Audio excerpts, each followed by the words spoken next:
What's going on, everyone? Jeremy here from The Quartering, and watching Pewdiepie suffer through the story of The Last of Us 2 has been one of the most entertaining sights to behold. He's streaming right now, actually, on my other screen. Watching him trudge through as Abby has been a delight for me. In fact, look, it's very clear to me after watching several live streams that the game is stunning. It's beautiful. It has really cool features like being able to play the guitar and a lot of other stuff going for it. I don't like the story, so what? Some people will. Clearly, I mean, they're not going to Metacritic. They're not leaving reviews on Metacritic, but I mean, some people do. I mean, you can see 87,554 reviews in on The Last of Us Part 2. By the way, this page actually went down for a little bit yesterday. Back up today, user score inching up to 4.6. I believe that this game is probably a 6.5 out of 10. That's probably where it ends up. But it's difficult to know exactly how long people are going to stay angry about it because, you know, the issue is as more people play the game, more people will find things they don't like. Now, everyone is, all the fans of The Last of Us, hi, I see you. I appreciate you. And by the way, I've said it before, and I'll say it again.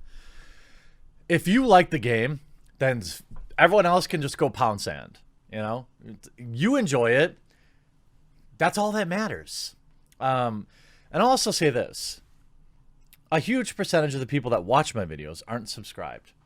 I cover video games, I cover movies, I cover pop culture, I cover everything that's going on with Twitch right now. If you feel like I've earned your subscription, I hope today will be the day that you click that little red button below the video to subscribe. It just makes finding my videos easier, and it helps inform me when I'm live streaming and things like that. A lot of people have been sending me The Last of Us Part 2 sales numbers. Opening weekend, PlayStation announced spectacular sales for The Last of Us Part 2.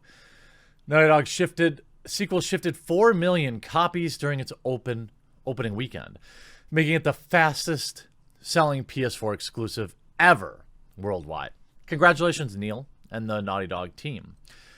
Earlier this week, UK sales figures pegged the game as the biggest video game release of the year so far.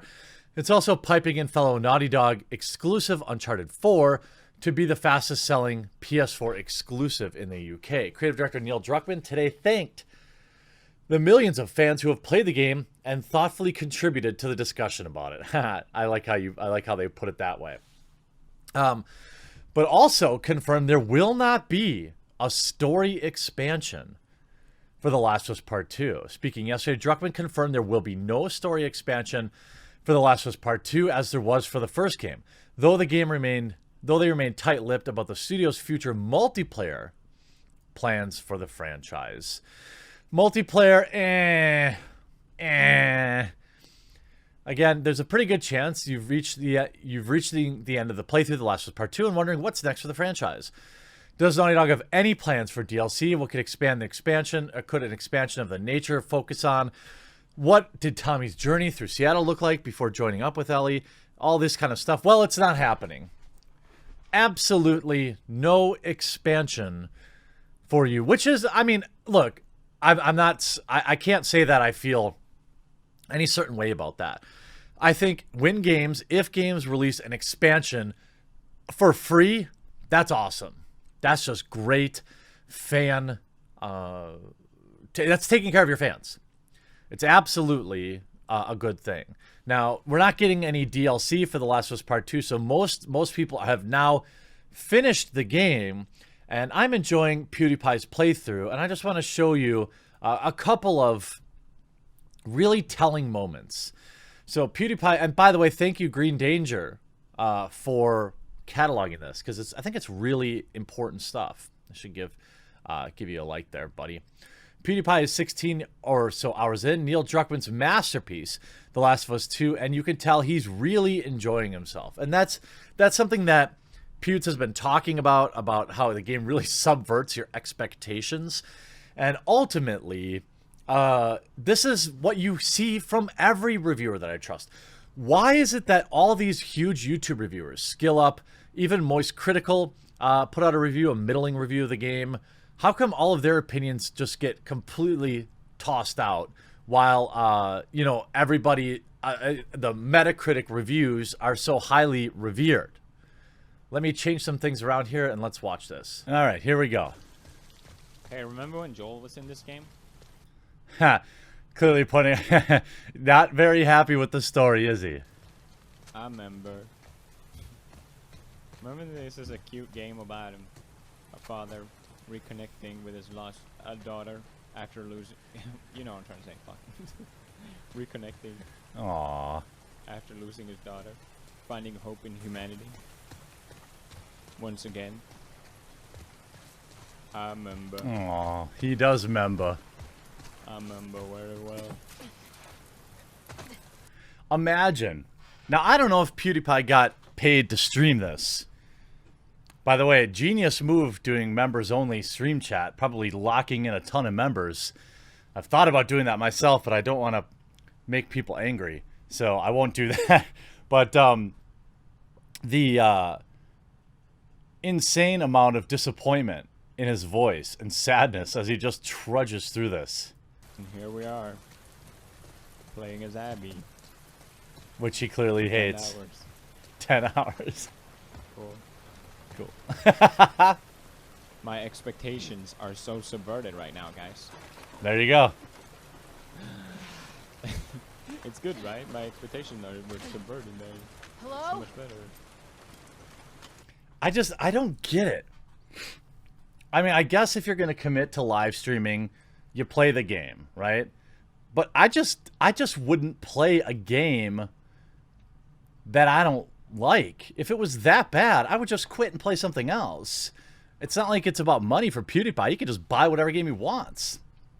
But there is something to getting through it, I suppose, too. Just different strokes for different folks, I imagine. Don't you get it? No one expected this. You don't get it, Felix. Oh, okay, sorry. My expectations were subverted. You got me. Nobody likes playing as Abby. Subverted expectation gang. And then we have the reaction to the other scene, the moment we've been waiting for. Now, I can't play really the clip, but what I can do is skip ahead to his reaction. So we're gonna oh god, what golly, I had to see that all over again, and it's frightening the second time. But here's right after the scene. Let's see, look at his face. You probably get his face is so, he's like shocked. Look, look at that poor guy. Look at you, Pewds. Oh, I'm sorry, buddy. And he had to watch, for 70,000 fans, little 9-year-olds watching that scene. That was great. But here. Okay, what the fuck?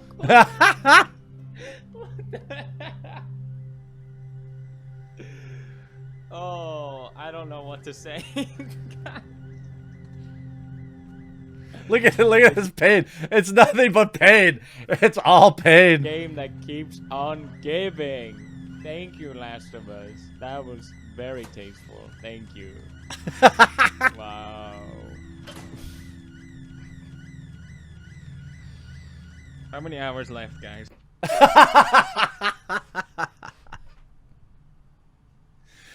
Just suffering. They can't keep doing this to us. Just suffering. But you know what? Look, ultimately, people bought the game. Lots of people bought the game. Now, the first game, I was looking that up. First game sold 17 million copies. 7 million on the PlayStation 3, 1 million on the PlayStation 4. Wait, I'm sorry, what? How does it say? Last of Us is one of the best-selling PlayStation 3 games, and Remastered is one of the best PlayStation 4 games.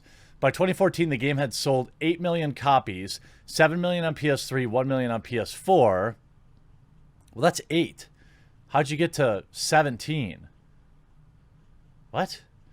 Is that just including the remaster, maybe? I don't understand.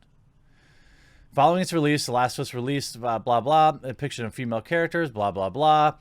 1.3 million. Oh, okay, so that's just to date, maybe. Of course, you know, the Game 1 year-end accolades. It'll win something stunning and brave this year.